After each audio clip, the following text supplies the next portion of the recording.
ಸನ್ಮಾನ್ಯ ಸಭಾಧ್ಯಕ್ಷರೇ, ತಾವು ತಂದಿರತಕ್ಕಂಥ ಸಂತಾಪ ಸೂಚನೆಗೆ ಬೆಂಬಲವನ್ನು ವ್ಯಕ್ತಪಡಿಸ್ತಾ ಯಾರೆಲ್ಲ ಮಹನೀಯರು ನಿಧನರಾಗಿದ್ದಾರೆ ಅವರ ಎಲ್ಲರ ಬಗ್ಗೆಯೂ ಕೂಡ ಬಹಳಷ್ಟು ಜನ ಮಾತನಾಡಿದ್ದಾರೆ. ಆದರೆ ನಾನು ವಿಶೇಷವಾಗಿ ಇದರಲ್ಲಿ ನಮ್ಮ ಜಿಲ್ಲೆಯವರ 3 ಜನ ಇದ್ದಾರೆ.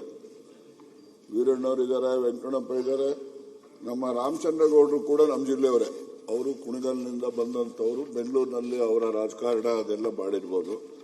ಆದರೆ ಮೊದಲನೇದಾಗಿ ಸುಧಾಕರ್ ಅವರು ಸಚಿವರಾಗಿ ಶಾಸಕರಾಗಿ ನಿಮಗೂ ಗೊತ್ತಿರೋ ಹಾಗೆ 69ರಿಂದ ನಮ್ಮ ಜಿಲ್ಲೆ ವೆಟ್ಟಾಗಿದ್ದು. ಅದಕ್ಕೆ ಮುಂಚೆ ಪ್ರಾಹಿಬಿಷನ್ ಇತ್ತು.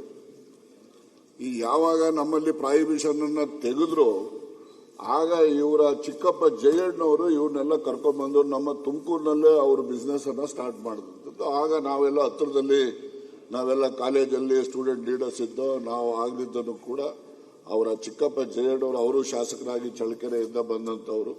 ಇವರು ಕೂಡ ಚಳ್ಳಕೆರೆಯಿಂದ ಮೊದಲು ಶಾಸಕರಾದರು. ಆಮೇಲೆ ಚಳ್ಳಕೆರೆ ರಿಸರ್ವ್ ಆದಮೇಲೆ ಹಿರಿಯೂರಿನಿಂದ ಶಾಸಕರಾದಂಥದ್ದು. ಮನುಷ್ಯ ಅವ್ರ ಎಂಥ ಶತ್ರು ಇರಲಿ, ಅವ್ರಿಗೆ ಏನಾದರೂ ಮಾಡಿ ಅವ್ರ ವಿಶ್ವಾಸಕ್ಕೆ ತೆಗೆದುಕೊಳ್ತಕ್ಕಂಥ ಒಂದು ಕಲೆ ಸನ್ಮಾನ್ಯ ಸುಧಾಕರ್ ಅವರಲ್ಲಿ ಇದ್ದದ್ದನ್ನು ನಾನು ಹತ್ತಿರದಿಂದ ನೋಡಿದ್ದೇನೆ, ಹತ್ತಿರದಿಂದ ಗಮನಿಸಿದ್ದೇನೆ.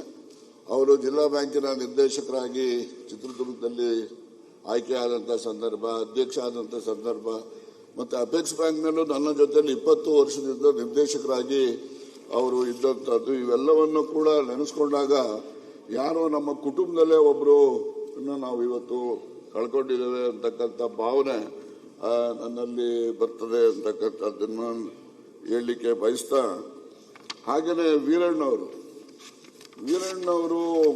83ರಲ್ಲಿ ಕ್ರಾಂತಿ ರಂಗದಿಂದ ಅವರು ವಿಧಾನಸಭೆಗೆ ಬಂದಂಥವ್ರು. 83 ಮತ್ತು 85ರಲ್ಲಿ ಅವರು ಬಂದಂಥದ್ದು. ಬಂದ ಕೂಡಲೇ ಅವರು ಡೆಪ್ಟಿ ಸ್ಪೀಕರ್ ಆಗಿ ಆಗ್ತಾರೆ ಸನ್ಮಾನ್ಯ ರಾಮಕೃಷ್ಣ ಹೆಗಡೆ ಅವರ ಕಾಲದಲ್ಲಿ. ಅವರು ಮುಖ್ಯಮಂತ್ರಿ ರಾಮಕೃಷ್ಣ ಹೆಗಡೆ ಅವರು ಒಮ್ಮೆ ಸ್ಟೇಟ್ ಮಿನಿಸ್ಟರ್ಗಳನ್ನೆಲ್ಲ ತೆಗಿತಾರೆ. ಅದರಲ್ಲಿ ಸಿದ್ದರಾಮಯ್ಯನವರು ಒಬ್ಬರಿದ್ರು. ಆಗ ಸ್ಟೇಟ್ ಮಿನಿಸ್ಟರ್ಗಳನ್ನ ತೆಗೆದಂತ ಕಾಲದಲ್ಲಿ ಆಗ ವೀರಣ್ಣವರು ಒಬ್ಬರನ್ನ ಉಳಿಸ್ಕೊಳ್ತಾರೆ. ಇವರು ಹಣಕಾಸಿನ ಸಹಾಯಕ ಸಚಿವರಾಗಿರ್ತಾರೆ. ಇವರು ಸಣ್ಣ ಉಳಿತಾಯದ ಬಗ್ಗೆ ರಾಜ್ಯದಲ್ಲಿ ಒಂದು ವಿನೂತನವಾದ ರೀತಿಯಲ್ಲಿ ಜನರ ಜಾಗೃತಿಯನ್ನ ಗೊಳಿಸ್ತಕ್ಕಂಥ ಕೆಲಸವನ್ನ ಮಾಡಿರ್ತಾರೆ. ಹಾಗಾಗಿ ಇವರು ಸರಳ ಸಜ್ಜನ ಮನುಷ್ಯ.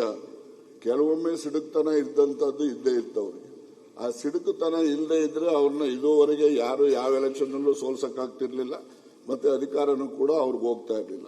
ಏನಾದ್ರೂ ಕೂಡ ಜನಪರವಾಗಿ ಇದ್ದಂಥವ್ರು. ವಕೀಲರಾಗಿದ್ದಾಗಲಿಂದನೂ ಕೂಡ ನೋಡಿದೀವಿ. ಹತ್ತಿರದಲ್ಲಿ ಇವರು ಮೊದಲು ಒಂದು ಹೈಸ್ಕೂಲಲ್ಲಿ ಮಾಸ್ಟರ್ ಆಗಿ ಪ್ರಾರಂಭ ಮಾಡಿದಂಥದ್ದು. ಆ ನಂತರ ವಕೀಲರಾಗಿ ತುಮಕೂರಿನಲ್ಲೇ ಅವರು ಪ್ರಾಕ್ಟೀಸ್ ಮಾಡಿದಂಥದ್ದು. ಕೊರಟಗೆರೆ ಕ್ಷೇತ್ರದಿಂದ ಅವರು ಚುನಾವಣೆಗೆ ಸ್ಪರ್ಧೆ ಮಾಡಿದ್ರು. ನಾನು 2004ರಲ್ಲಿ ನಾನು JDSನಿಂದ ಸ್ಪರ್ಧೆ ಮಾಡಿದ್ದೆ. ಬಂದು ಬೆಳಗಾವಿ ಕಾನ್ಸ್ಟಿಟ್ಯೂನ್ಸಿಗೆ, ನಿಮ್ಗೆಲ್ಲ ಗೊತ್ತಿರೋ ಹಾಗೆ. ಅವ್ರ ಮನೆ ಮತ್ತೆ ಅವ್ರು ಇರ್ತಕ್ಕಂಥ ಊರು ನನ್ನ ಕ್ಷೇತ್ರಕ್ಕೆ ಬರ್ತಾ ಇತ್ತು, ಚನ್ನರಾಯದುರ್ಗ ಹೋಬಳಿ ಕೊರಟಗೆರೆ ತಾಲೂಕಲ್ಲಿ.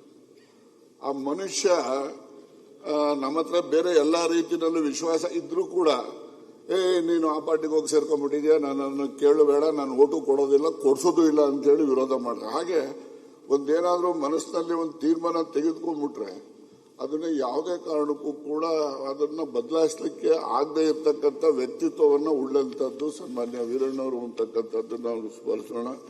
ಇನ್ನು ವೆಂಕಟಣ್ಣಪ್ಪನವ್ರ ಬಗ್ಗೆ ಹೇಳಬೇಕು ಅಂತ ಹೇಳಿದ್ರೆ, ನಮ್ಮ ಒಬ್ಬ ಹಿರಿಯ ಅಣ್ಣ ವೆಂಕಟಪ್ಪ. ಅವ್ರಿಗೆ ತೋಳ ಅಂತ ಏನಾದ್ರು ಕರ್ಕೋಬಹುದು, ಏನ್ ಬೇಕಾದ್ರೂ ಕರ್ಕೋಬಹುದು. 2008ರಲ್ಲಿ ಆತ ಇಂಡಿಪೆಂಡೆಂಟ್ ಆಗಿ ವಿಧಾನಸಭೆಗೆ ಗೆಲ್ತಾರೆ. ಅವರು ಚಲುವರಾಯ ಇವರು ನಮ್ಮ ನರೇಂದ್ರ ಸ್ವಾಮಿ ಮತ್ತೆ